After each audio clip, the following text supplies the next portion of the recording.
بسم الله الرحمن الرحيم. الحمد لله رب العالمين. اللهم صل وسلم على سيدنا محمد في الأولين، صل وسلم على سيدنا محمد في الآخرين، صل وسلم على سيدنا محمد في كل وقت وحين، صل وسلم على سيدنا محمد حتى ترث الأرض من عليها وأنت خير الوارثين، وصل وسلم على سيدنا محمد وعلى آله وصحبه أجمعين.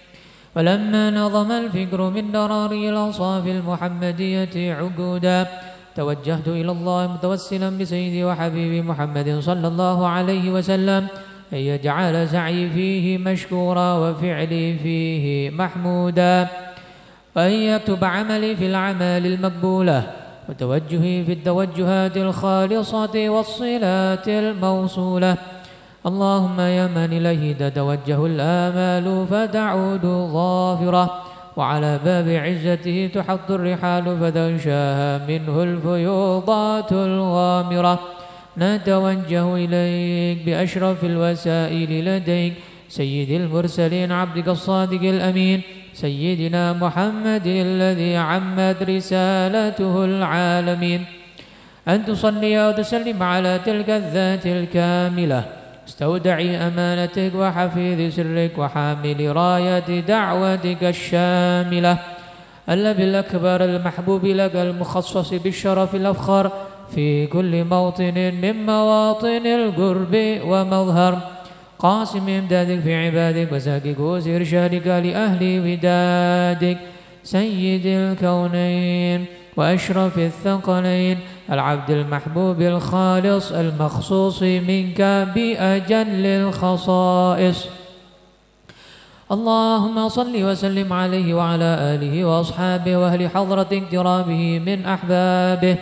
اللهم إنا نقدم إليك جاه هذا النبي الكريم، ونتوسل إليك بشرف مقامه العظيم أن تلاحظنا في حركاتنا وسكناتنا بعين عنايتك، وأن تحفظنا في جميع أدوارنا وتقلباتنا بجميل رعايتك وحصين وقايتك، وأن تبلغنا من شرف القرب إليك وإلى هذا الحبيب غاية آمالنا، وتتقبل منا ما تحركنا فيه من نياتنا وأعمالنا، وتجعلنا في حضرة هذا الحبيب من الحاضرين، وفي طرائق اتباعه من السالكين، ولحقك وحقه من المؤدين، ولعهدك من الحافظين. اللهم إن لنا أطمعا في رحمتك الخاصة فلا تحرمنا، وذنونا جميلة هي وسيلتنا إليك فلا تخيبنا. آمنا بك وبرسولك وما جاء به من الدين، وتوجهنا به إليك مستشفعين أن تقابل المذنب منا بالغفران، والمسيء بالإحسان، والسائل بما سأل، والمؤمل بما أمل، وأن تجعلنا ممن نصر هذا الحبيب ووازره ووالاه وظاهره، وعم ببركة وشرف وجهة أولادنا ووالدينا وأهل قدرنا ووادينا وجميع المسلمين والمسلمات والمؤمنين والمؤمنات في جميع الجهات، وأدم راية الدين القويم في جميع الأقطار منشورة، ومعالم الإسلام والإيمان بأهلها معمورة معنى وصورة، واكشف اللهم كربة المكروبين، واقض دين المدينين، واغفر للمذنبين، وتقبل توبة التائبين، وانشر رحمتك على عبادك المؤمنين أجمعين، واكفي شر المعتدين والظالمين، وابسط العدل بولاد الحق في جميع النواحي والأقطار، وأيدهم بتأييد من عندك ونصر على المعاندين من المنافقين والكفار، واجعلنا يا ربي في الحسن الحصين من جميع البلايا، وفي الحرز المكين من الذنوب والخطايا، وأدمنا في العمل بطاعتك وصدق في خدمتك قائمين، وإذا توفيتنا فتوفنا مسلمين مؤمنين، اختم لنا منك بخير أجمعين. صل وسلم على هذا الحبيب المحبوب الأجسام والأرواح والقلوب وعلى آله وصحبه ومن إليه منسوب وآخر دعوانا أن الحمد لله رب العالمين. فضل سبحان ربك رب العزة عما يصفون، سلام على المرسلين والحمد لله رب العالمين. لا حضرة النبي بسر الفاتحة.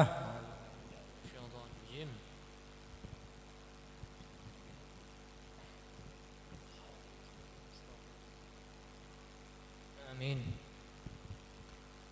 Itu yang di luar masuk bisa, masih longgar itu situ.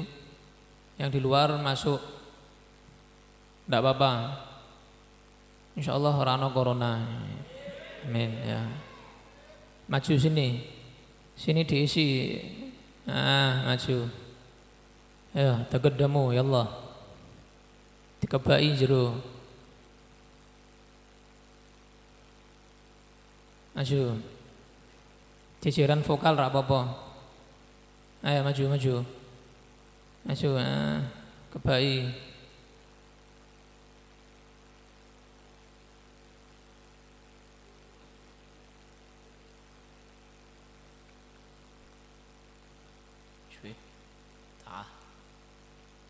لا تغير أول حركة أول حرف.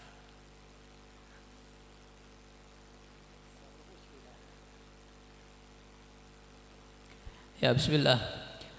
Assalamualaikum warahmatullahi wabarakatuh. Bismillah, alhamdulillah, wassalatu wassalamu ala rasulillah Sayyidina Maulana Muhammad bin Abdullah wa ala alihi wa sahbihi wa mawalah wa la hawla wa la quwwata illa billah. Amma ba'd. Alhamdulillah, malam hari ini kita dapat berkumpul lagi setelah pengajian ta'al yang kemarin. Kali ini ta'al kali ini, tamu spesial kali ini adalah beliau di samping saya, Sayyid Al-Habib Ali Zainal Abidin bin Alawi Al-Kaf. Beliau dulu mondok ada di Sukabumi, di Darul Habib. Pondoknya namanya Darul Habib. Pondok dari almarhum Al-Habib Ad-Da'i ilallah Al-Habib Naufal Al-Kaf, yang barusan belum lama beliau meninggal. Kita hadiahkan Fatihah kepada guru beliau Al-Habib Naufal Al-Kaf. Mudah-mudahan kita bisa mendapatkan keberkahan ilmu dari Habib Naufal, mendapatkan asrar daripada Habib Naufal dan juga guru-guru Habib Naufal, diantaranya Sayyid Muhammad bin Alawi bin Abbas Al-Maliki ila hadratin Nabi Muhammad sallallahu alaihi wasallam. Al-Fatihah.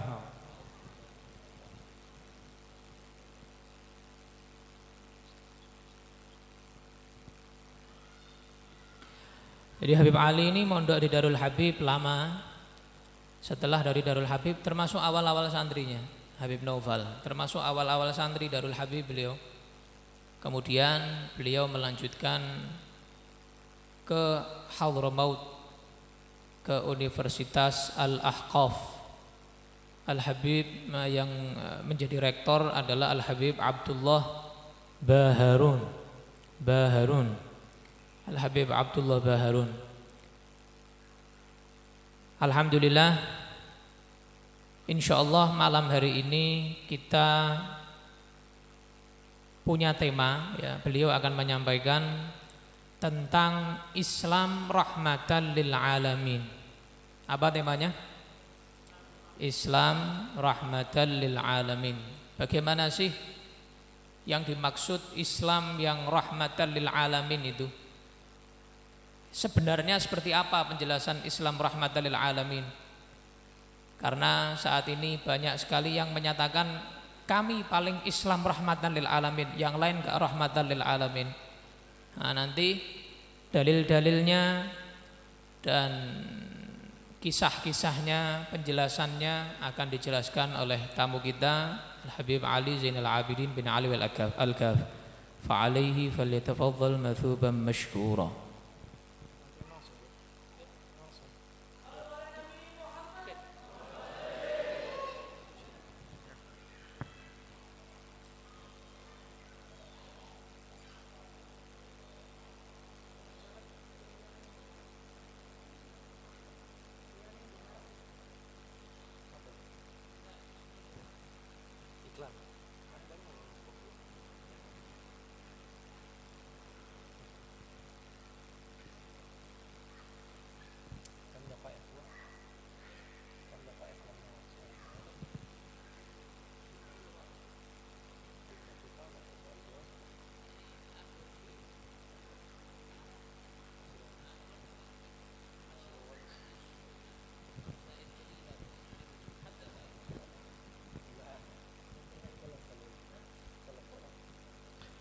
السلام عليكم ورحمة الله وبركاته.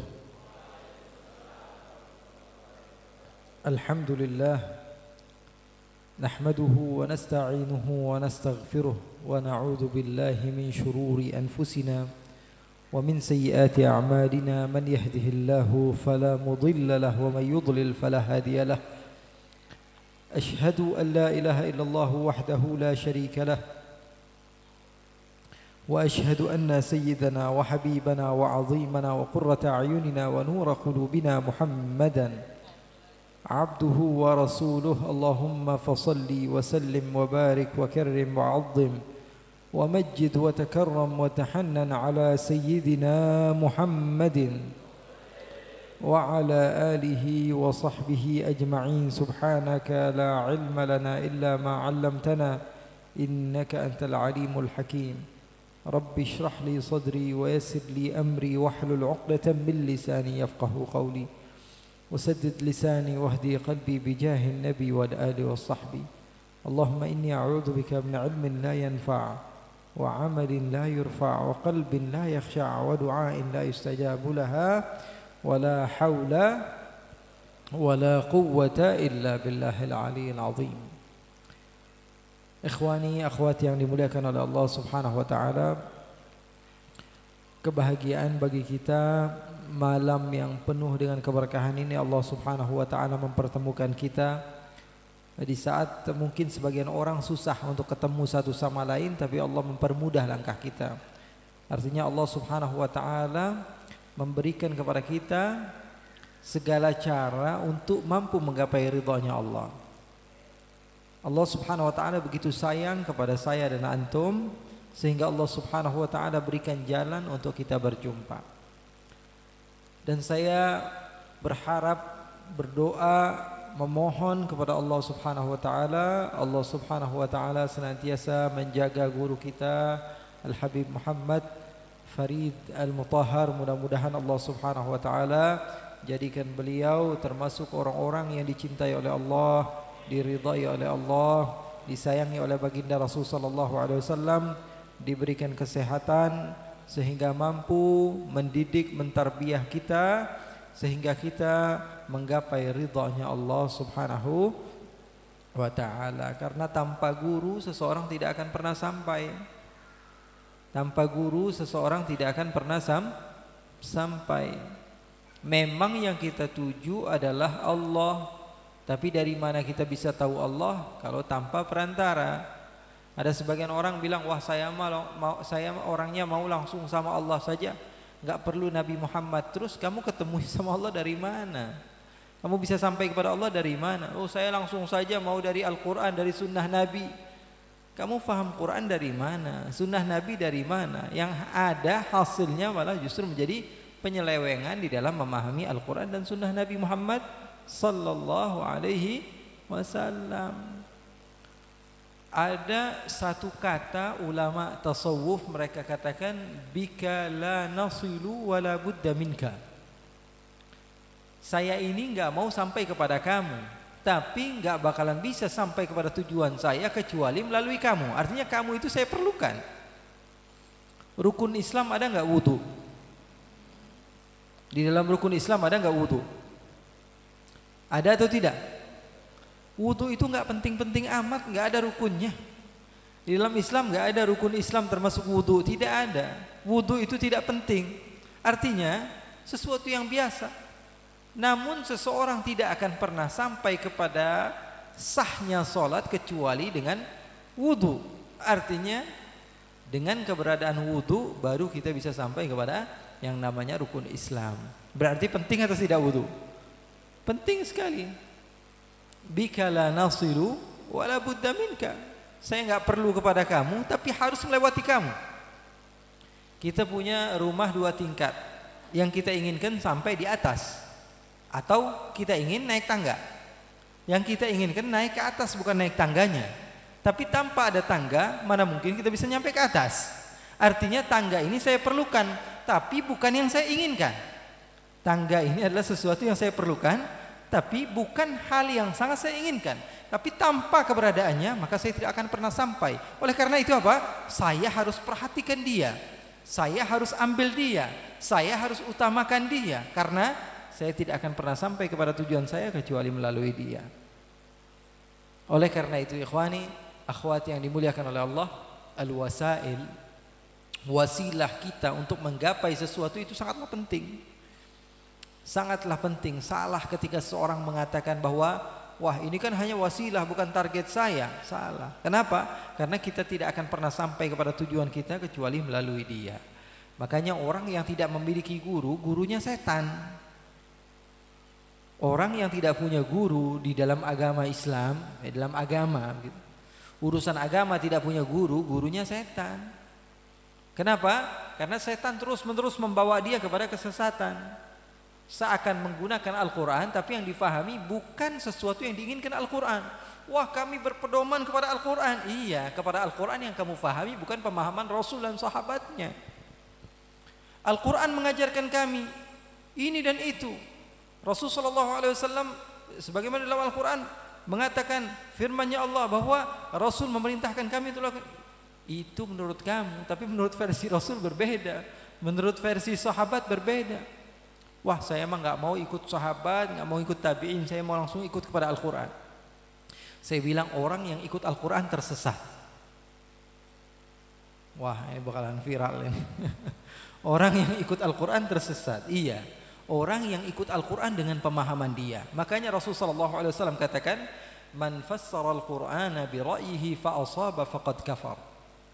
Kata Rasulullah, orang yang dia mentafsirkan Al-Quran dengan pendapat dia, kemudian benar, maka dia telah keluar dari agama Islam. Benar itu, bagaimana yang salah? Saya nggak mau ada guru, saya langsung kepada Al-Quran, cari tahu hukum khamr, hukum arak, buka Al-Quran, mana yang berbicara tentang minuman keras? Oh ada firman Allah, a'udzu billahi minasyaitonir rajim, wa yas'alunaka 'anil khamri wal maisir. Qul fihima ithmun kabiru wa manafi'un linnas. Oke, baca terjemahannya. Kalian bertanya kepadamu wahai Muhammad, mereka bertanya kepadamu wahai Muhammad akan hukum khamr. Apa hukumnya? Allah berfirman bahwa di dalamnya terdapat manfaat dan di dalamnya terdapat mudarat. Ada bahayanya, ada manfaatnya. Kalau saya katakan ini ada manfaatnya, ada mudaratnya. Kopi ini manfaatnya enak diminum, tapi ada mudaratnya juga. Nanti bikin sakit perut kalau nggak terbiasa, misalnya seperti itu. Berarti ketika saya mengatakan hal yang sedemikian rupa, saya mengatakan mau diminum boleh, nggak diminum juga boleh, karena ada manfaatnya, ada mudaratnya. Oh dia paham. Oh ini firman Allah nih di dalam Al-Quran. Allah tidak mengharamkan khamr. Allah Subhanahu Wa Taala tidak mengharamkan khamr. Artinya apa? Khamr boleh-boleh saja. Nah ini namanya bahlul. Tahu bahlul? Memahami Al-Quran dengan otak dia tanpa dia mengetahui ilmu Al-Quran. Ilmu Al-Quran itu begitu luas. Ada namanya mutlak muqayyad, ada namanya mantuq dan mafhum, ada namanya an-nas wa ta'wil, ada namanya asbabun nuzul, bagaimana Al-Quran mengajak kepada satu hukum bitadrij, step by step. Pertama hukumnya boleh, kemudian berubah lagi menjadi nasikh dan mansukh, artinya satu hukum dihapus dengan hukum yang lain, mengikuti keadaan pada masa itu. Nah yang kita ambil hukum yang mana, ketika kapan? Makanya saya katakan sekali lagi bahwa memiliki guru adalah sesuatu yang wajib khususnya pada saat ini. Inna mahadzal ilm din fanzuru amman ta'khuduna dinakum. Agama ini adalah ilmu ini adalah agama. Kita harus tahu ngambil dari mana kita keilmuan kita. Ilmu yang benar adalah ilmu yang hati kita tenang ketika kita mengikutinya. Bukan malah terdapat keraguan di dalam hati. Terkadang kita ngikutin beberapa pengajian atau kajian, kemudian kita keluar dari pengajian tersebut, hati masih ragu, ini benar apa enggak sih? Kok ajarannya kayak begitu aneh? Kok begini, kok begini? Makanya Rasulullah SAW katakan, al-birru matma'annati ilaihi nafs. Kalau hati kamu tenang kepada apa yang diajarkan dan sesuai dengan pemahaman kamu, oh ini sesuai dengan Al-Quran, ini sesuai dengan sunnah. Oh orang Islam itu agamanya rahmah. Kalau ditampar pipi kanan kasih pipi kiri. Wah ini bagus ini, sepertinya apa? Tapi dalam hati, berarti lemah sekali orang Islam. Kok diinjek-injek mau? Diludahin bilang terima kasih sudah meludahin saya, ya. Ditendang terima kasih sudah menendang saya. Apakah rahmat yang seperti ini yang diajarkan oleh Allah Subhanahu wa taala? Apakah rahmat yang seperti ini yang diajarkan oleh Allah Subhanahu wa taala? Sementara Nabi Muhammad sallallahu alaihi wasallam di dalam At-Taqnin memiliki hukum-hukum di dalam Piagam Madinah. Kita mengetahui bahwa sungguhnya orang Islam yang memiliki kuda, orang yang non-muslim yang ketika itu tinggal di tempat tersebut harus memiliki kendaraan yang tidak serupa dengan orang Islam. Artinya apa? Artinya di sini Rasulullah sallallahu alaihi wasallam mengajarkan kepada kita bahwa Islam juga perlu menunjukkan izzah, bahwa kamu itu mampu dan bisa, namun tidak menzalimi. Itu rahmah. Rahmah adalah kamu menunjukkan kepada orang lain bahwa sungguhnya agama Islam itu agama yang hebat, agama yang mampu, bukan agama yang khusus fokus saja kepada ibadahnya sehingga melupakan kehidupan duniawi. Tidak. Sa'ah wa sa'ah kata Rasul. Ayo, enggak apa-apa, nikmati apa yang Allah Subhanahu wa taala berikan kepadamu. Allah suka ketika seorang hamba Allah Subhanahu wa taala diberikan kenikmatan kemudian dia merasakan kenikmatan tersebut. Lakukan, rasakan, nikmati. Tunjukkan kepada orang. Wa amma bi ni'mati rabbika fahaddits. Kamu memiliki agama yang indah, agama yang hebat, agama yang Islam. Tidak membatas-batasi sehingga dikatakan orang Islam itu enggak boleh memiliki harta. Tidak. Nabi Muhammad sallallahu alaihi wasallam memiliki harta yang banyak. Akan tapi Rasulullah SAW bagikan. Orang mengatakan Nabi Muhammad enggak punya. Bukan enggak punya. Nabi Muhammad memiliki harta yang banyak tapi diberikan kepada siapapun. Seorang datang dari perkampungan kepada Rasulullah SAW. Lalu Rasulullah SAW katakan, ayo kamu ikut kepada saya. Diajak naik ke atas bukit. Kemudian ditunjukkan kepada dia, kamu lihat di bawah ada apa? Dilihat, ternyata ada apa? Ada kambing yang begitu banyak jumlahnya. Rasulullah tanya, kamu sudah lihat kambing? Sudah wahai Muhammad. Kamu tahu jumlahnya berapa? Saya tidak tahu, karena ujungnya saja masih enggak kelihatan gitu. Di mana posisi kambing ini? Karena saking banyaknya kambing tersebut. Apa kata Nabi Muhammad? Hiyalak. Semuanya ambil untuk kamu. Yang seperti ini dikatakan enggak memiliki harta, yang memiliki yang dilihat dari atas bukit satu lembah yang besar isinya kambing semua, milik Rasulullah sallallahu alaihi wasallam. Rasulullah berikan. Hiyalak kata Rasulullah, ambil untuk kamu. Maka orang ini pulang ke kampungnya dan mengatakan aslimu aslimu. Masuk Islam kalian semua, fa inna Muhammadan yu'ti 'ata'a man la yakhshal faqr. Karena Muhammad kalau sudah ngasih pemberian, dia tidak takut yang namanya kemiskinan. Kalau kita masih mikir-mikir, misalnya di kantong kita masih ada duit 2 nih, ada 10.000, ada 2.000. Ada yang minta-minta, milih dulu apa langsung ngeluarin aja yang mana aja. Kira-kira kita nih ada duit di kantong, ada 100.000, ada 2.000. Habis parkir mobil tiba-tiba ada yang minta-minta bilang, ayo saya perlu nih, atau saya minta uang, atau kira-kira langsung pilih yang mana aja yang keluar atau dilihat dulu ini 2.000 apa 100.000.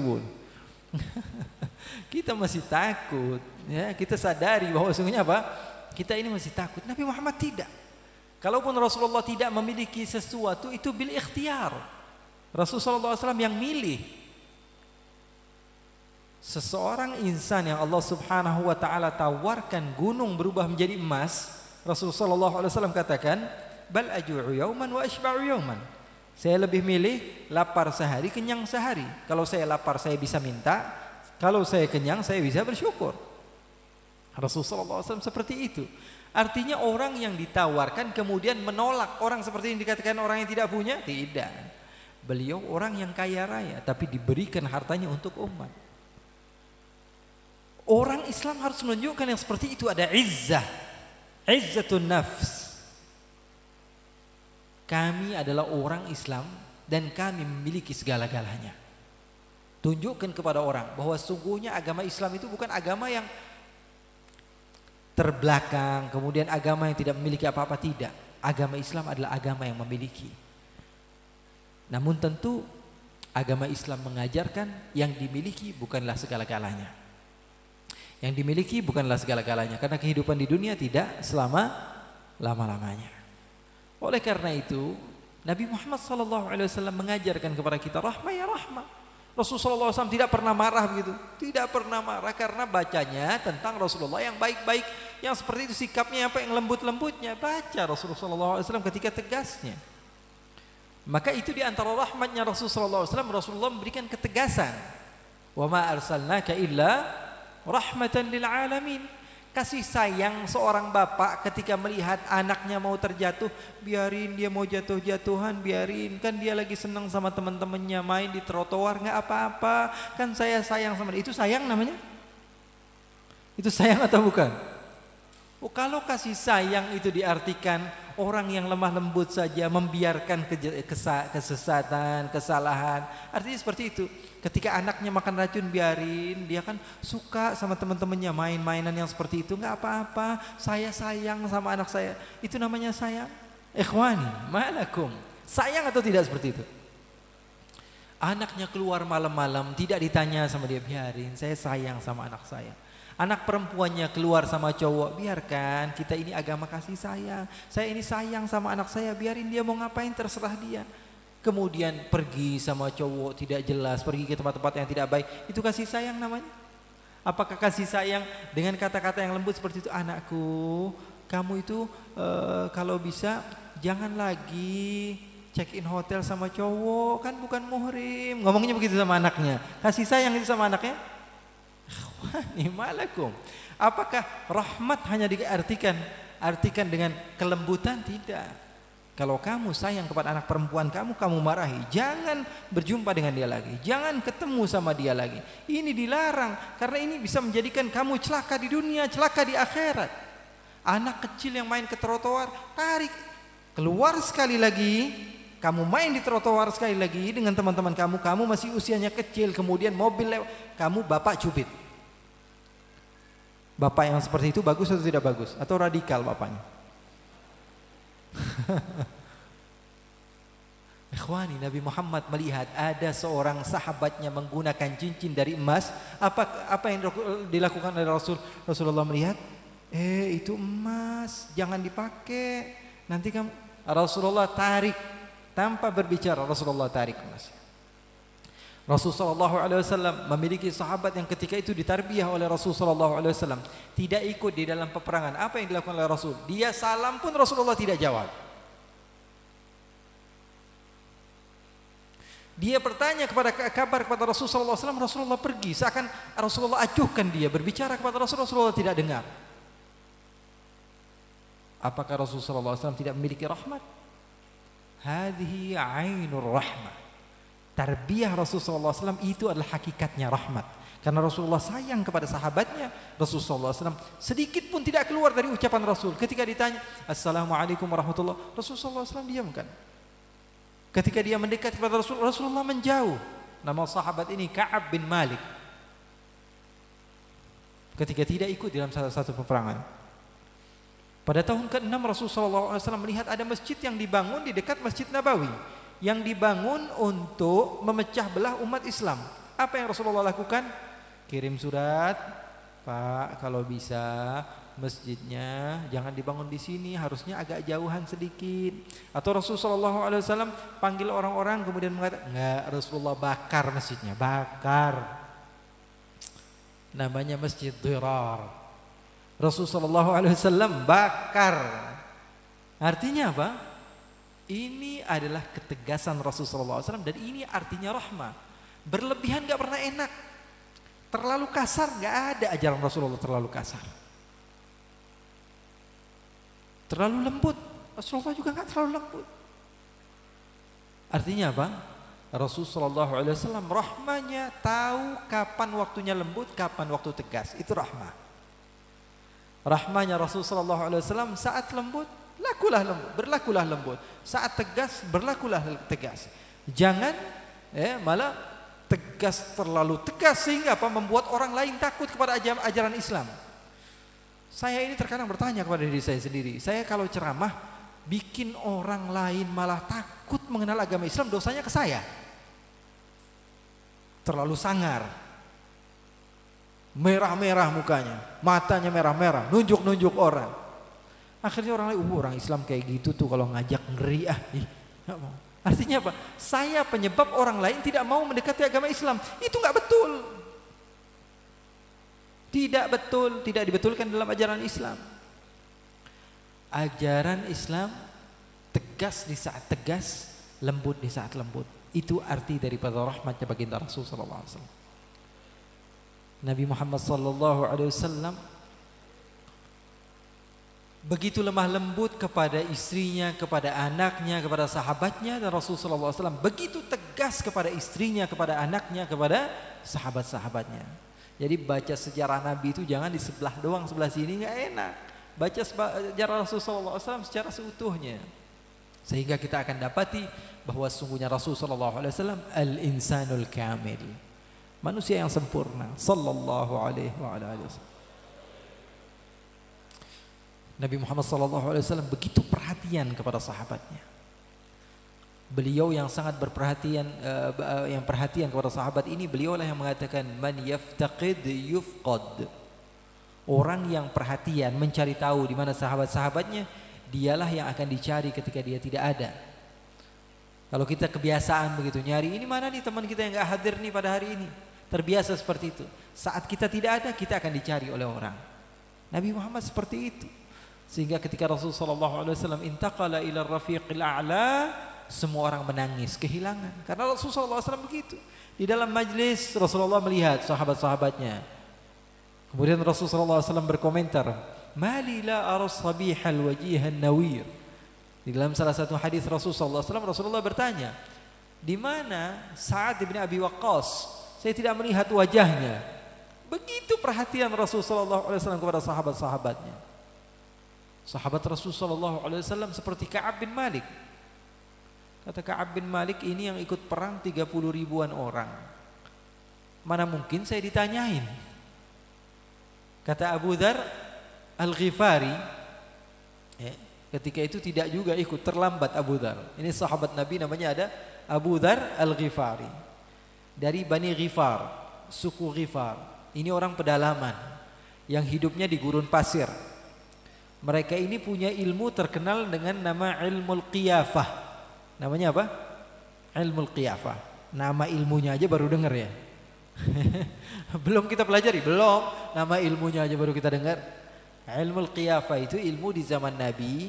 Orang-orang pengen tahu ini bapak sama anaknya kandung atau tidak. Diperiksa, terkadang orang Bani Ghifar tahu, dicocokin jempol kakinya. Wah, ini bapak sama anak benar. Itu namanya ilmul qiyafah. Bani Ghifar sangat terkenal dengan keilmuan tersebut.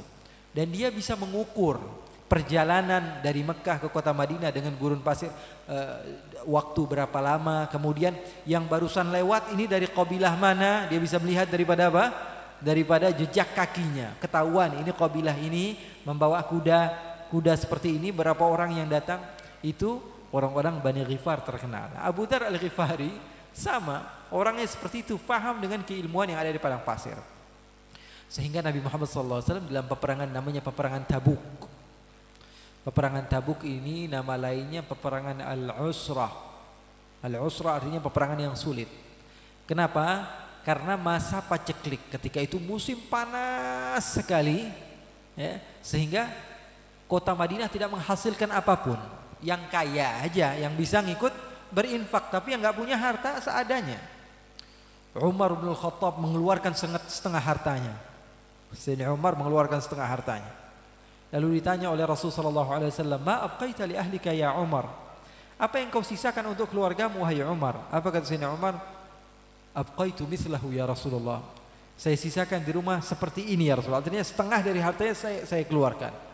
Sayyidina Abu Bakar kemudian mengeluarkan hartanya juga. Rasulullah tanya, "Apa yang kau sisakan untuk keluargamu wahai Abu Bakar?" "Abqaitu lahumullah wa rasulah." Saya sisakan di rumah Allah dan Rasulnya saja. Artinya semua hartanya dia berikan kepada Allah. Abdurrahman bin Auf mengeluarkan harta yang banyak. Kemudian Uthman bin Affan juga mengeluarkan harta yang banyak. Sampai-sampai Rasulullah katakan apa? "Ma dharra Uthman ma fa'ala ba'dal yawm." Uthman bin Affan tidak akan pernah mendapatkan bahaya apapun yang dia lakukan setelah ini. Sayyidina Uthman kata Rasulullah SAW, kalau bahasa kitanya nih, "Wahai Uthman, kamu mau ngapain aja setelah ini halal, bebas." Bebas, tidak akan ada mudarat, tidak akan ada bahaya. Kamu mau apa? Seperti ketika Allah Subhanahu wa taala mengatakan kepada Rasul, "Inna fatahna laka fatham." Apa kata Allah? "Liyaghfira laka Allahu ma taqaddama min dzambika wa ma ta'akhkhar." Dosamu yang lalu, dosamu yang akan datang, semua dihapus wahai Muhammad. Semuanya, artinya enggak punya dosa. Dan yang akan datang juga enggak bakalan dicatat. Kalau kita dibilang begitu. Ada yang nawarin nih, "Ini ATM saya, kamu mau ngambil kapan aja, bebas berapa saja terserah." Kira-kira ini unlimited ini. Kira-kira dikasih begitu kita ngambil banyak atau sedikit? Wah enggak lah, saya mata watu, balikin aja. Atau kita malah, wah mumpung nih, dikasih banyak. Kita ngelihat, wah ini hartanya begitu banyak. Ketika kita diberikan hak untuk mengambil, maka kita akan ambil sebanyak-banyaknya. Artinya kita ini orang mumpungan. Orangnya apa? Orang mumpungan. Ini Allah bilang apa? Enggak ada dosa yang lalu dan dosa yang akan datang. Kalau kita dapat hal yang seperti itu, kamu bebas mau ngapa-ngapain aja terserah, nggak ada hukum haram, semuanya halal. Kira-kira ngapain? Semua yang haram kita akan lakukan. Kenapa? Karena memang bukan dosa, memang dihalalkan oleh Allah Subhanahu Wa Taala. Begitulah Nabi Muhammad. Allah katakan, "Ma taqaddama min dzambika wa ma ta'akhkhar." Semua. Tapi Nabi Muhammad tahu diri. Semakin dikasih, semakin tunduk. Nah, itu orang tahu diri namanya. Beda dengan orang yang tidak tahu diri. Semakin dikasih semakin ngelunjak. Kalau kata orang Arab dulu, "Sammin kalbak ya'kulk."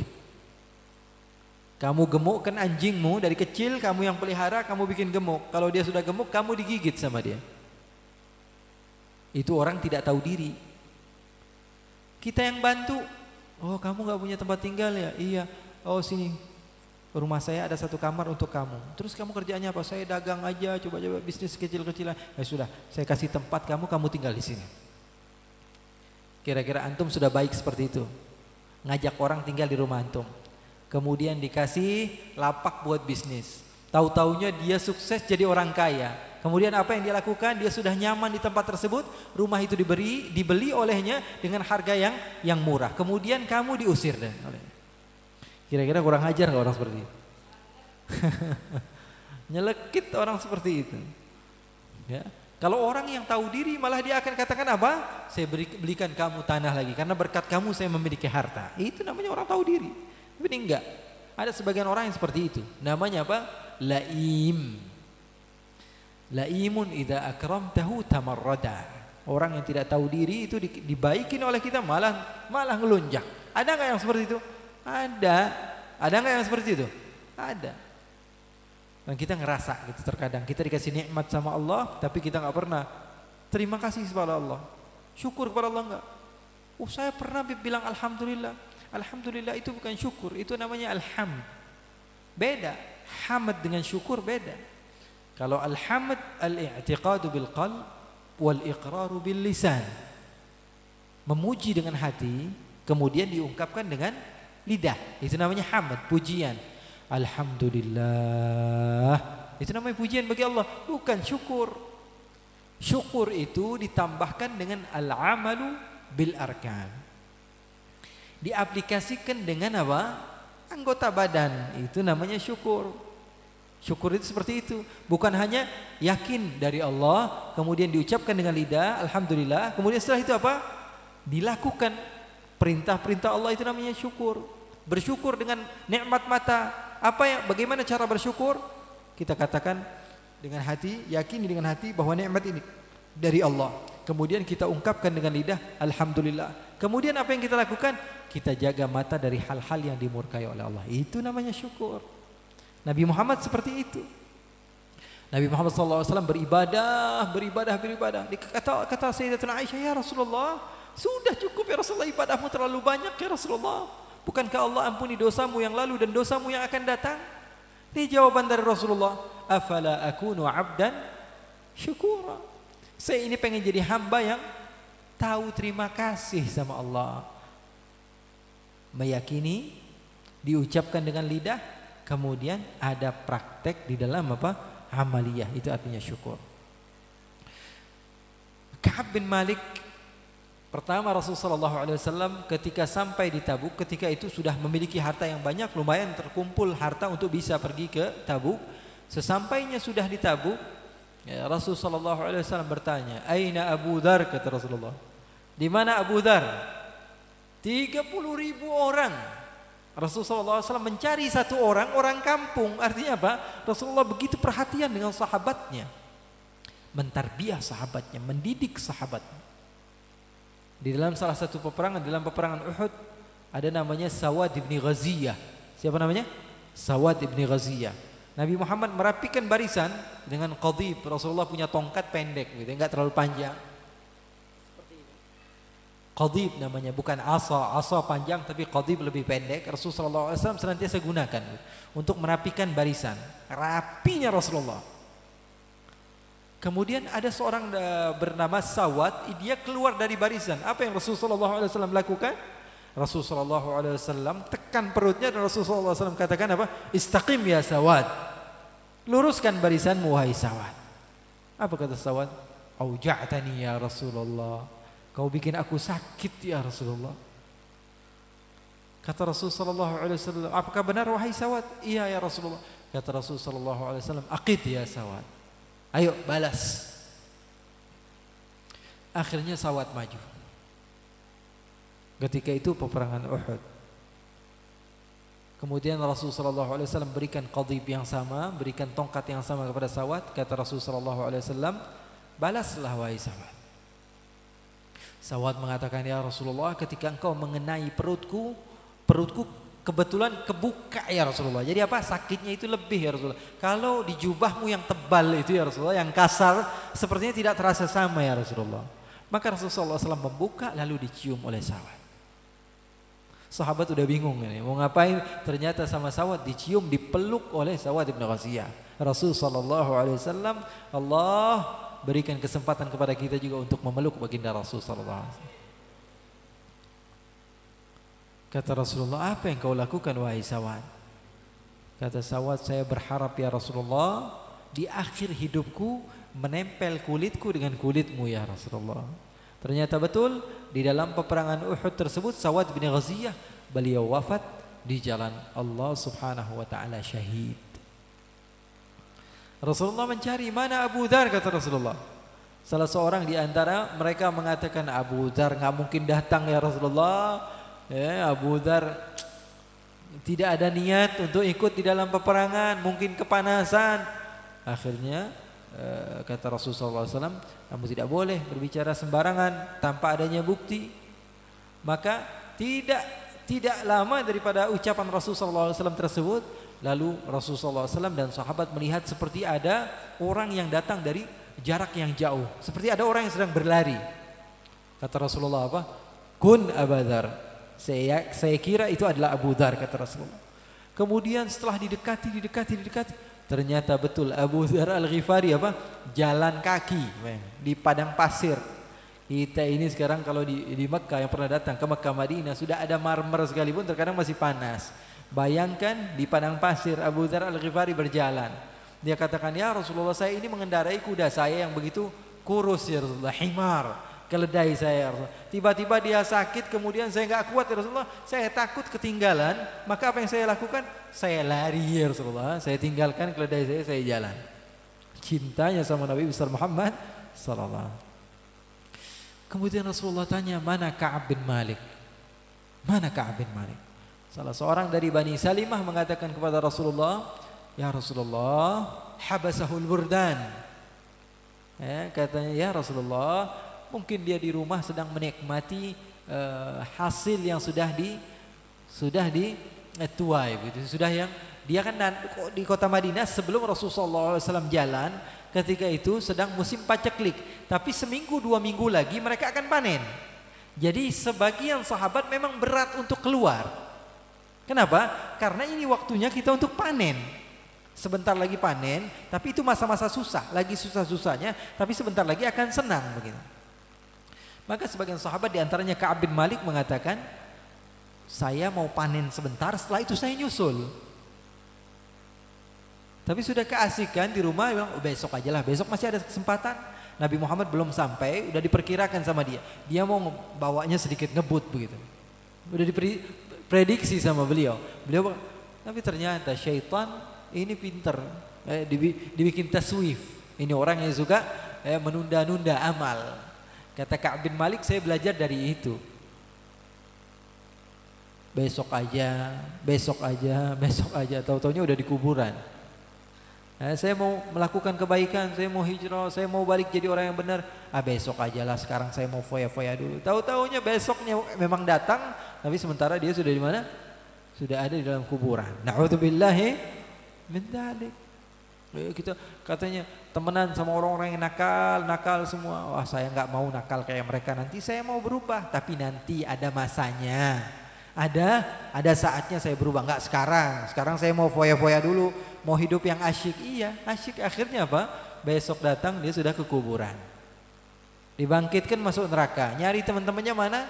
Mana teman-teman saya dulu yang bareng-bareng saya suka maksiat? Apa kata Allah? Oh, teman kamu sudah sempat taubat. Kamu yang sudah niat buat taubat ternyata apa? Hanya niatnya saja, tidak ada amalnya. Ternyata sahabat-sahabat kamu lebih dahulu mereka yang bertaubat di jalan Allah Subhanahu wa taala. Akhirnya, ikhwani, Ka'ab bin Malik tidak ikut di dalam peperangan.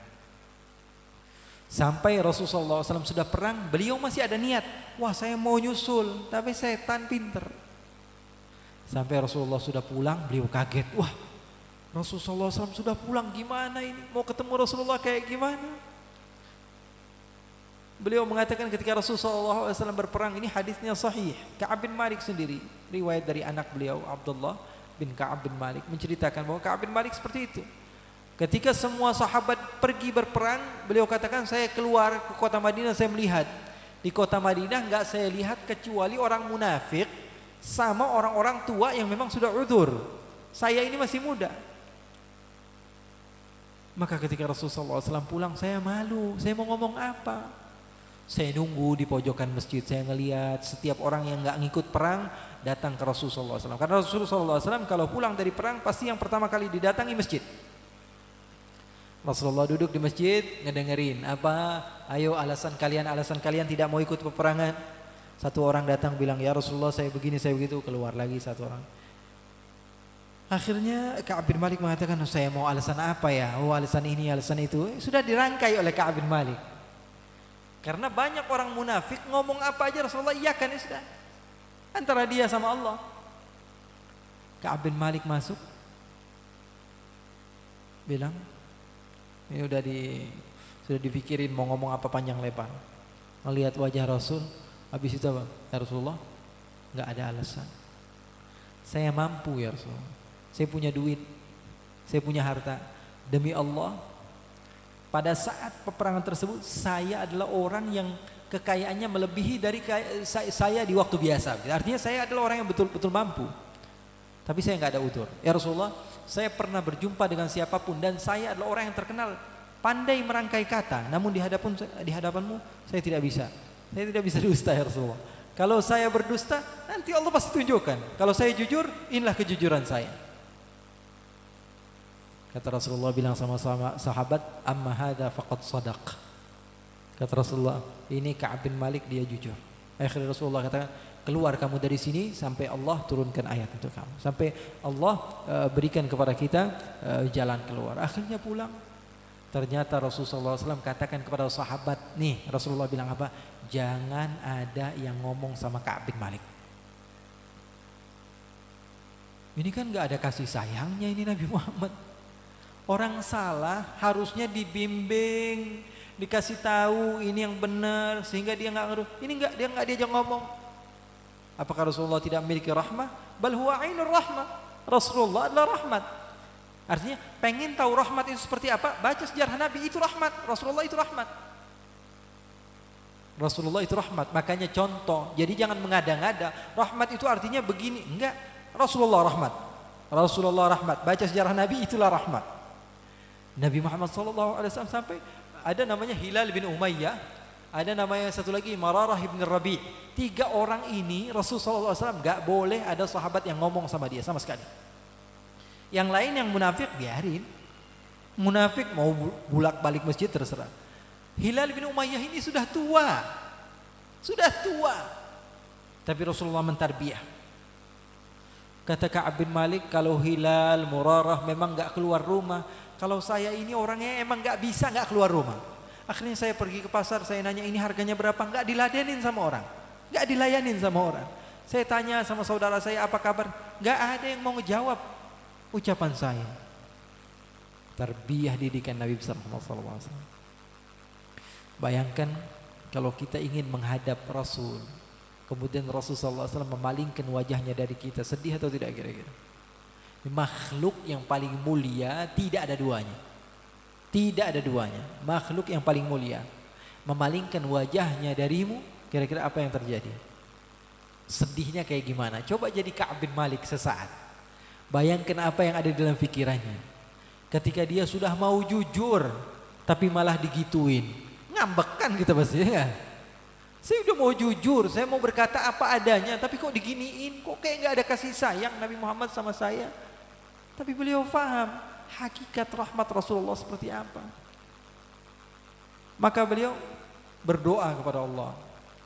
Berdoa, sudah 20 hari, 30 hari. Rasulullah SAW tetap saja tidak memberikan wajahnya kepada saya, sehingga saya datang ke masjid sengaja, Assalamualaikum ya Rasulullah. Rasulullah diamkan saya. Kemudian saya pandangi Rasulullah ketika sholat. Kemudian apa yang terjadi? Ketika saya melihat wajah Rasulullah SAW, Rasulullah memalingkan wajahnya dari saya. Ketika saya sholat, saya memandang seakan Rasulullah melihat kepada saya. Kemudian saya keluar dari masjid, saya menangis. Saya mencari sepupu saya yang rumahnya dekat masjid, namanya Abu Qatadah. Sepupu saya ini adalah orang yang paling saya cintai, orang yang paling saya dekat dengannya. Kemudian saya bertanya, gimana Rasulullah sekarang kok begitu sama saya? Saya nggak dijawab. Saya didiam. Saya nggak diajak ngomong. Saya dekati lagi. Unashiduka billah, dengan nama Allah. Saya bertanya kepadamu, bagaimana Rasulullah, bagaimana? Didiamin, nggak dijawab sama sekali. Akhirnya Ka'ab bin Malik bingung. Wadaqat bihil ardh. Sudah nggak bisa ngapa-ngapain. Pulang ke rumah, berdoa kepada Allah, berdoa kepada Allah, berdoa kepada Allah. Sehingga ketika beliau berdoa kepada Allah, datang utusan Rasulullah. Rumahnya tingkat 2. Dia ngeliatku, wah, ada utusan Rasulullah. Berarti apa? Berarti membawa kabar gembira. Turun secepatnya ini Ka'ab bin Malik. Bertanya, ada apa? Saya datang ke sini cuma mau nyampein. Nyampein apa? Rasulullah bilang, kamu jangan dekat-dekat sama istri kamu. Jangan dekat sama manusia. Ka'ab bin Malik mengira Rasulullah sudah mengampuni. Ternyata apa? Justru istri saya disuruh jauh-jauh dari saya. Kemudian dia bertanya kepada utusan Rasulullah, saya tolak. Kalau Rasulullah yang memerintahkan, saya tolak. Enggak, kata Rasulullah, jauhi saja. Akhirnya sudah. Istrinya bilang, istriku kamu pergi ke rumah orang tuamu, biarkan saya sendirian. Sementara Hilal bin Umayyah, istrinya juga disuruh pergi. Istrinya datang kepada Rasul, ya Rasulullah, Hilal bin Umayyah itu jalan aja udah susah ya Rasulullah. Makan aja sudah susah. Kalau nggak ada saya kesian ya Rasulullah. Saya izin ya Rasulullah. Kata Rasulullah, boleh tapi jangan terlalu dekat. Kata istrinya, ya Rasulullah, semenjak engkau marah kepadanya, semenjak engkau mentarbiyah beliau, beliau itu nggak pernah ngomong sedikit pun. Kehidupannya hanya menangis saja. Boro-boro mau memperhatikan saya, matanya memandang kepada saya saja tidak. Dan beliau sudah sangat tua renta. Akhirnya sebagian saudara Ka'ab bin Malik mengatakan, tuh Hilal istrinya masih bisa pulang, kok kamu nggak minta izin sama Nabi biar istri kamu pulang juga ke rumah kamu? Kata Ka'ab bin Malik, saya ini masih muda, Hilal itu sudah tua. Akhirnya apa? Ka'ab bin Malik berusaha meminta maaf pada Rasul, tetap Rasulullah tidak menoleh kepada Ka'ab bin Malik. Beliau keluar, mulai sedikit kecewa. Ketika beliau kecewa, beliau melihat ada rombongan dari negeri Syam, dari negeri yang superpower ya, adidaya pada masa itu, negeri Syam Romawi, datang mencari-cari mana Ka'ab bin Malik, mana Ka'ab bin Malik. Akhirnya orang-orang menunjukkan kepada saya Ka'ab bin Malik. Ada apa? Ini ada surat dari Malik Ghassan katanya, dari raja kami, dari sultan kami, meminta Ka'ab bin Malik untuk menjadi juru bicara bagi kerajaan Romawi. Karena dikenal dia ini orangnya pintar.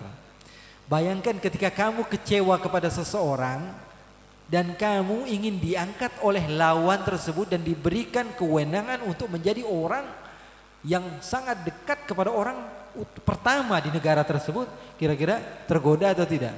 Akhirnya beliau katakan, enggak, saya enggak mau.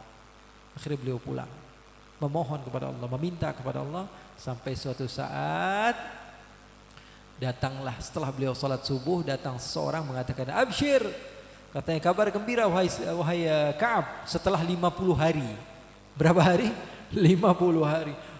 Saat Ka'ab bin Malik, beliau tahu gak ada orang yang datang waktu subuh ini kecuali membawa kabar gembira. Akhirnya beliau buka baju dan dia katakan, demi Allah saya tidak memiliki apapun kecuali ini, ambil untuk kamu. Beliau bersegera datang kepada Rasulullah SAW dan beliau berkata, tidak ada wajah seindah Rasulullah ketika beliau senang. Rasulullah SAW bukan jahat, bukan tidak ada rahmah, tapi itulah tarbiyah. Terkadang anak kecil kalau kita baiki, kita berikan dia permen terus menerus, bikin sakit. Kalau tidak kita cubit, gak bakalan berhenti. Kalau kita tidak tahan, dia tidak akan pernah mau berhenti dari makan es krim. Betul atau tidak? Terus menerus dia akan melakukan itu. Tapi dengan tarbiyah tersebut, ini adalah hakikat rahmat yang diajarkan oleh baginda Nabi besar Muhammad sallallahu alaihi wasallam, yang diwarisi oleh para sahabatnya, para tabi'innya, tabi'in, dan mereka-mereka yang memiliki sanad keilmuan kepada Nabi besar Muhammad sallallahu alaihi wasallam. Jadi jangan salah artikan. Poin yang saya ingin sampaikan kepada antum, jangan salah artikan rahmah. Rahmah itu tidak terlalu lembek, tidak terlalu keras.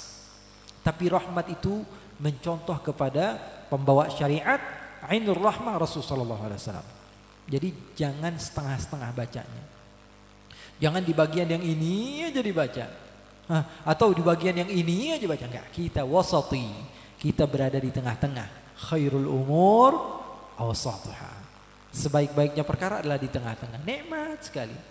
Ada anak kecil yang cocok untuk dicubit, ada anak kecil yang tidak cocok. Saya sering bilang saya punya anak dua-duanya saya cubit, yang satu nurut, iya Buya nggak bakalan ngulangin lagi. Yang satu saya cubit, nyubit saya lagi. Artinya apa?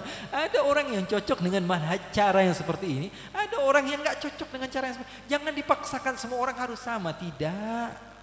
Berapa banyak orang yang dilembekin, ayo kamu nggak apa-apa, yang penting kamu rajin ibadah, digituin malah nggak pernah ibadah. Ada nggak yang seperti itu?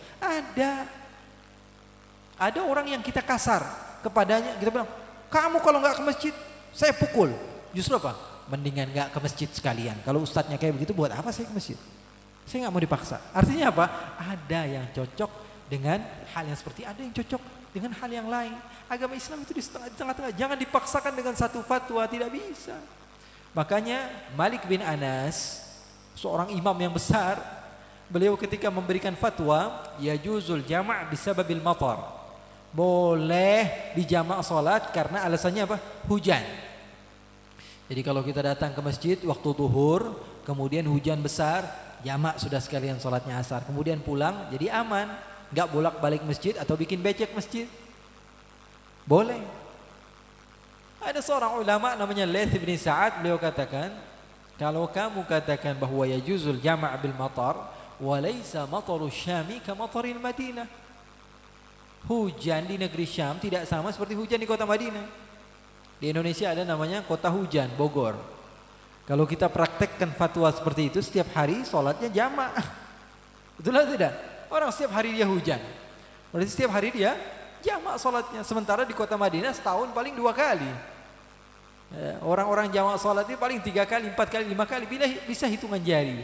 Tapi kalau kota yang selalu hujan gimana? Kalau mengambil fatwa seperti ini. Artinya apa? Setiap orang memiliki hukum yang berbeda. Setiap orang, makanya ilmu yang paling penting adalah ilmul hal. Ilmul hal. Ilmu yang kita bisa manfaatkan di saat ini. Itu adalah ilmu yang paling terpenting.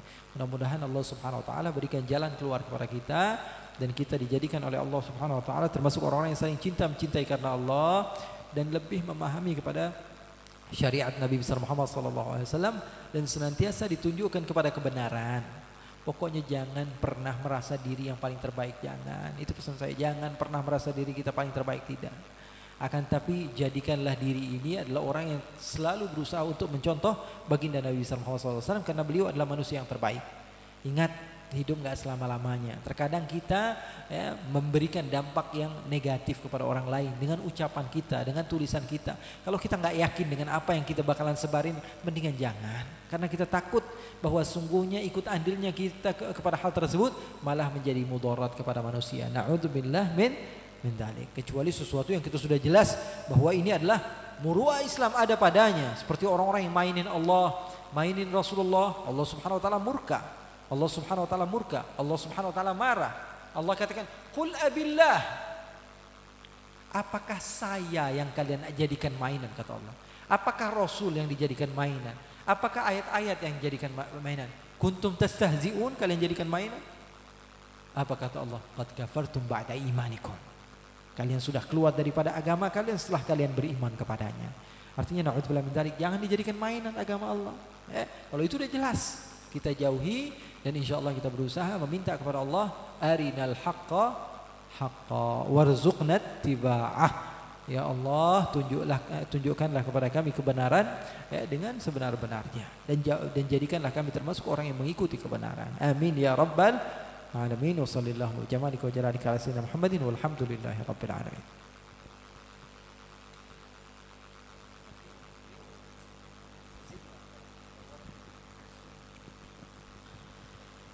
Ya, alhamdulillah. Barusan kita mendengarkan bagaimana sifat rahmatan lil alaminnya Rasulullah Muhammad sallallahu alaihi wasallam. Ya. Kalau rahmat itu hanya dimaknai, diartikan dengan lemah lembut, enggak ada yang namanya perang Badar, perang Uhud, perang Tabuk.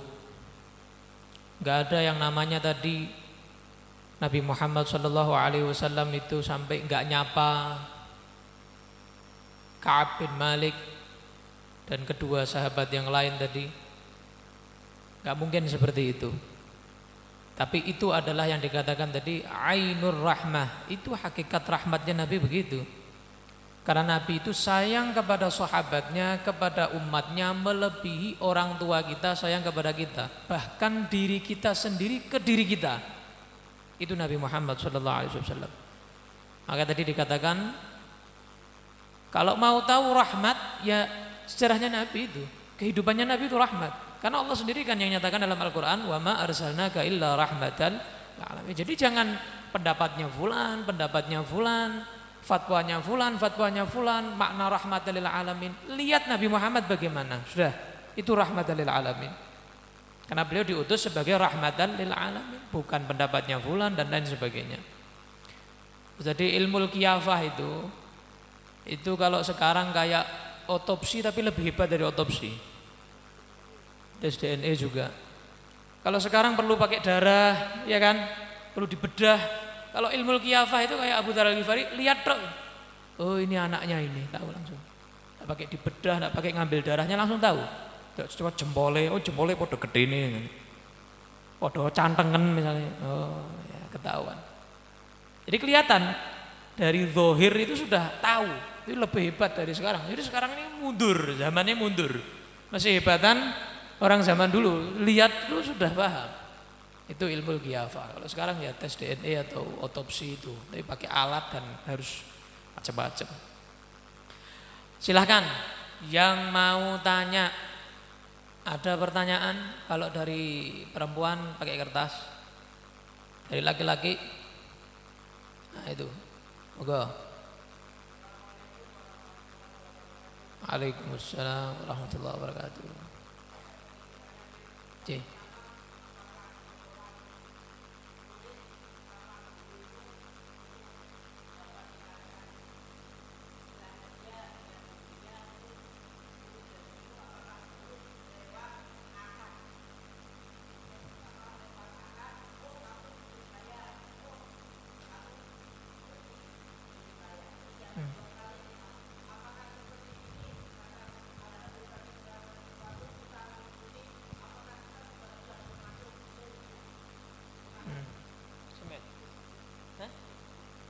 لا عليك الحين عليك أنا ما بتكلم. Pertanyaannya ya, mungkin belakang tidak dengar. Pertanyaannya, apakah hubungan murid dan guru harus pakai akad kayak orang nikah? Nah, pertanyaannya gitu, harus ada akad. Kamu murid saya gitu. Ya, saya terima jenengan sebagai guru saya, misalnya begitu ya. Apakah harus dengan akad begitu? Ada akadnya, ada apa omong-omongannya begitu? Dan juga apakah seperti ini misalnya datang majelis ta'al misalnya, ada tamu menyampaikan ilmu, diamalkan ilmunya, apakah langsung dia dikatakan muridnya fulan dan nanti di luar mengaku saya muridnya Habib Ali Al-Kaf, bisa apa enggak seperti itu?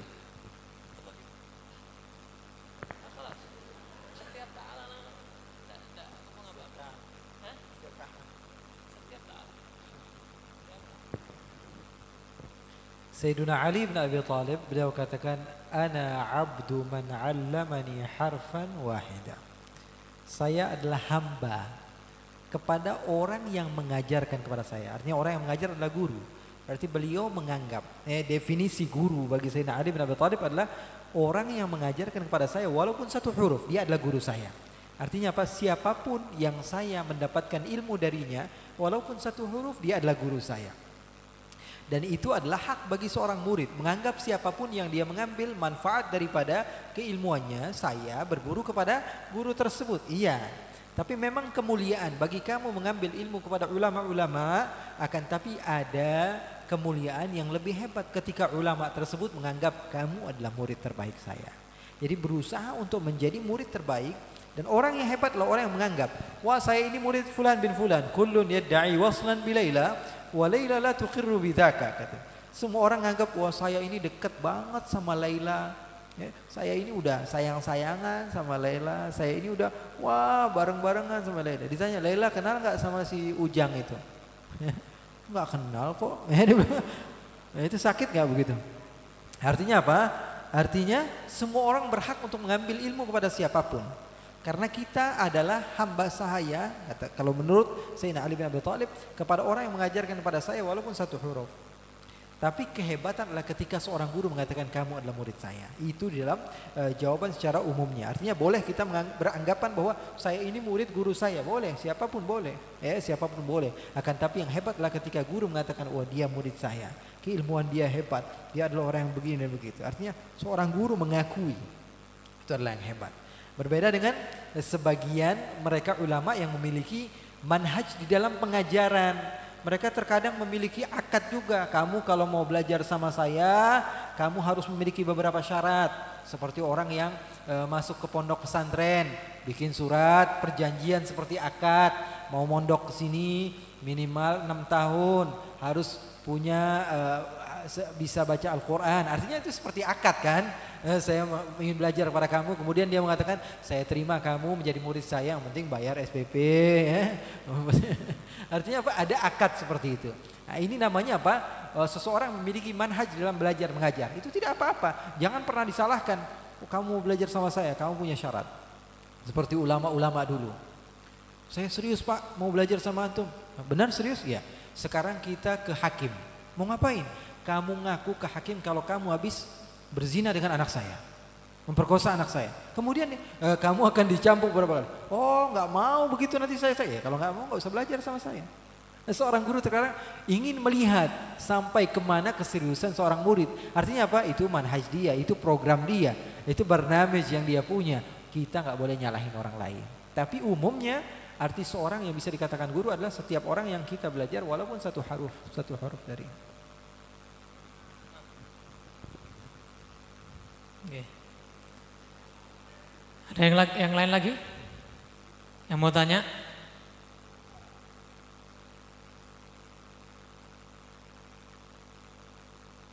Yang laki-laki ada yang tanya lagi enggak? Ya dikai hadiah takon kabeh kok. Iya, jauh dari Garut. Waduh, bensin tok piro? Urung tole. Aduh, urung kesele. Ayo ada yang mau tanya lagi? Drun. Drun. Ah, iki drun. Ya. Ya. Bisa ditutup dak gitu. Nah.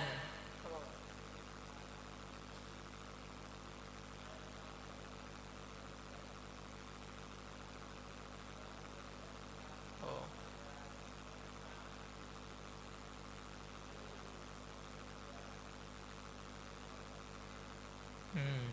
Jadi pertanyaannya tadi cerita daripada Ka'ab bin Malik ketika beliau menunda keberangkatannya ke perang Tabuk.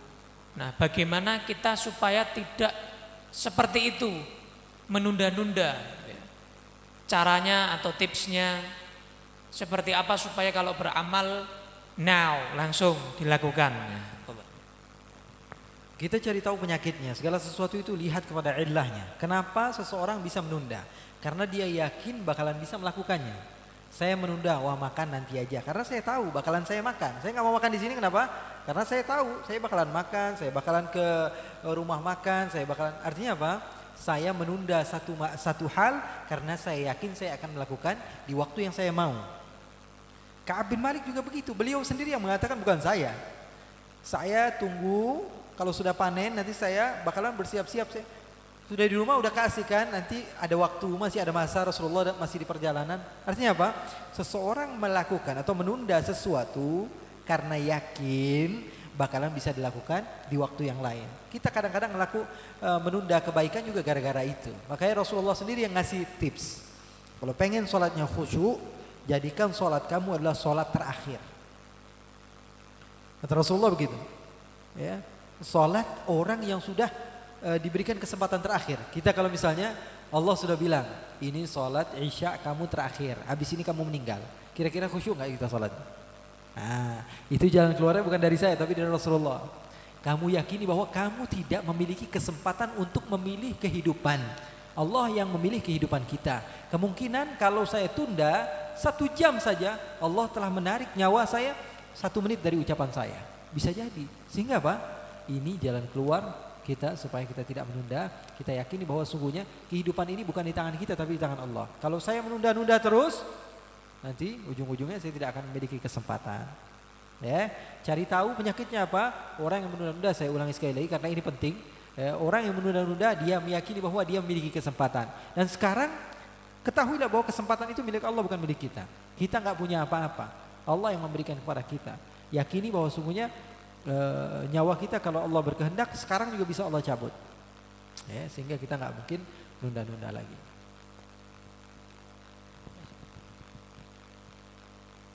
Ada lagi yang lain? Hat. Tak gitu. Iya. Nah. Maju gini nah.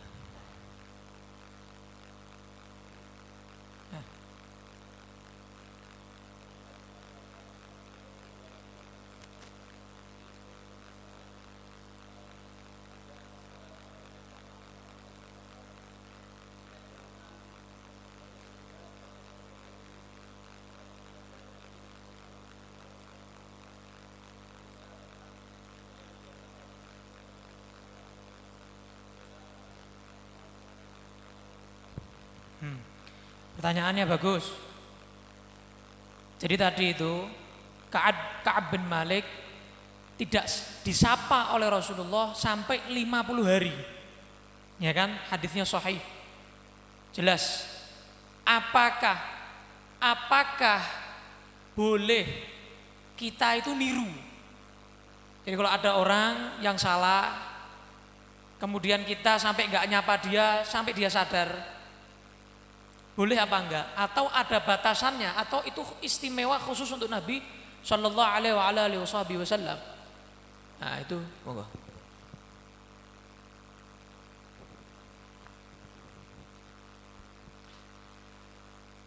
Semua orang memiliki cara di dalam mentarbiyah.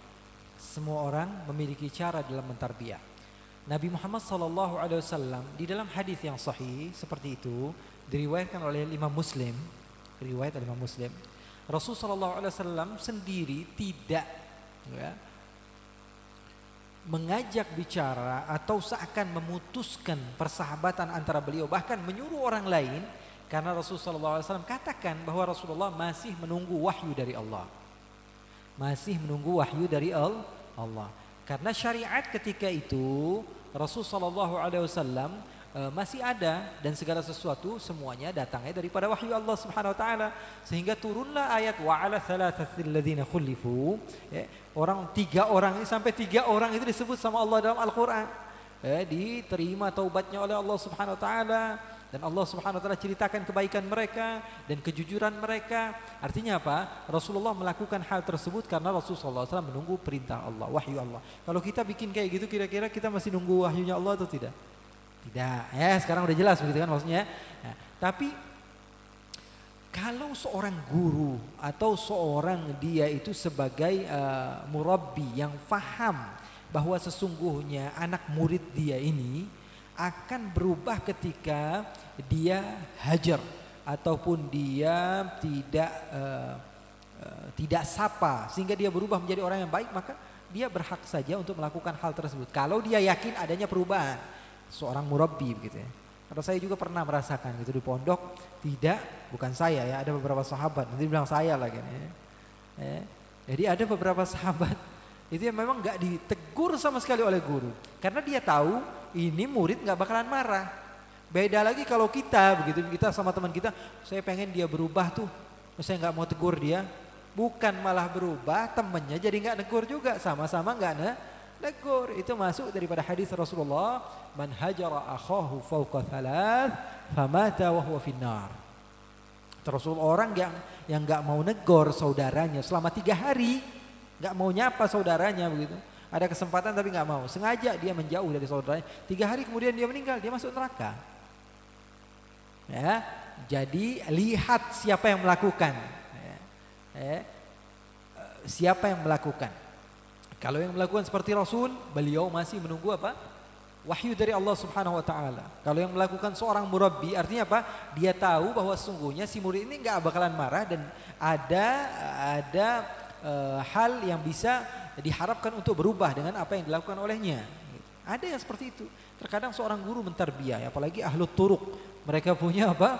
Tasawuf yang kuat begitu dalam mendidik muridnya, gitu. Sampai-sampai nggak mau negor sama sekali muridnya untuk di dalam beberapa hari gitu. Tapi dia tahu ini murid nggak bakalan marah, ini muridnya bakalan berubah, muridnya akan sadar, maka boleh-boleh saja begitu. Karena bukan dari dua sisi, tapi dari satu sisi. Kalau kita nggak, terkadang kita wah saya nggak mau nih negor dia orangnya salah, orangnya jahat, orangnya nggak benar. Akhirnya apa? Kita nggak negor dia juga nggak negor kita. Yang jadi masalah, yang timbul malah masalah berkepanjangan. Ya. Dan saya mau kasih tahu tadi bilang silaturahmi itu bukan silaturahmi. Di dalam bahasa Indonesia betul silaturahmi artinya apa? Kita bersilaturahmi kepada siapapun, tapi jangan dikaitkan dengan hadis-hadis Rasul. Ya, kalau Habib Muhammad sepakat, karena sebagian orang juga sepakat ini silaturahmi. Rahmi dalam bahasa Arab, rahim artinya apa? Keluarga. Rahim artinya apa? Keluarga. Jamaknya arham. Dalam ilmu faraid ada namanya dawil arham. Apa? Orang-orang yang dekat dengan kita, kekeluargaan dengan kita. Banyak hadis-hadis Nabi yang bilang la yadkhulul jannata qati'. Orang yang yang dia memutus tali silaturahmi tidak akan masuk surga atau termasuk dosa besar. Sebagian ulama ya menjadikan qati'ur rahim termasuk dosa besar. Kemudian juga banyak targhib anjuran-anjuran sehingga pahalanya begitu besar. Silaturahmi yang dimaksud adalah hubungan kekeluargaan. Jangan sampai kita putus hubungan dengan keluarga kita yang masih dekat, yang ada hubungan nasab kepada kita. Bukan yang dimaksud silaturahmi seorang sahabat kepada sahabat atau murid kepada guru, itu bukan silaturahmi. Tapi dalam bahasa Indonesia benar. Paham atau tidak? Orang bilang, wah saya mau silaturahmi sama guru saya. Betul, karena bahasa Indonesia silaturahmi artinya apa?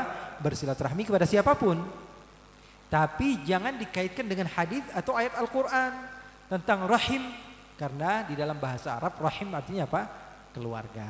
Jadi terkadang banyak sekali ya, saya beberapa kali datang ke pengajian mendengar begitu. Kita alhamdulillah mendapat kita bersilaturahmi satu sama lain. Rasulullah bilang bahwa dia akan meluaskan rezeki dan lain sebagainya. Itu bukan silaturahmi berziarah seperti ini.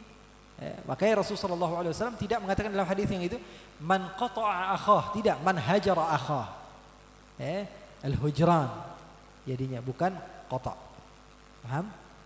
Ya, jadi kalau yang dimaksud dengan bahasa Indonesia maka betul saja silaturahmi kepada sahabat. Tapi kalau di dalam ayat Al-Quran atau hadis Rasulullah SAW, saya kira wallahu alam artinya berbeda. Karena rahim artinya apa? Kekeluargaan.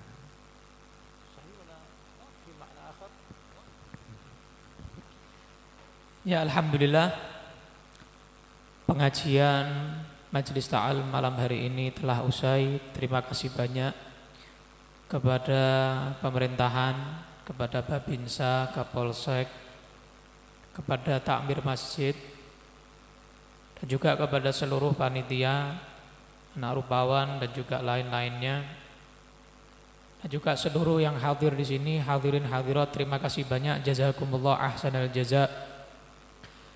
Kurang lebih dari kami mohon dimaafkan ya. Mudah-mudahan kita dapat bertemu kembali di bulan yang akan datang dengan tamu spesial yang masih rahasia ya. Nanti kalau sudah tak bocor nanti ya. Insyaallah bulan depan, insyaallah bulan Januari, insyaallah ada ta'al. Ya doakan mudah-mudahan ini Covid corona gendang minggat. Ya, kangelan. Ngangel-ngangel wong corona ya. Tidak minggatnya, biar minggir semuanya. Karena majelis itu bukan mendatangkan corona, justru majelis itu meminggatkan corona, menghilangkan corona ya. Allahumma amin ya rabbal alamin. Wa sallallahu ala sayyidina Muhammadin wa ala alihi wasallam. Alhamdulillah rabbil alamin.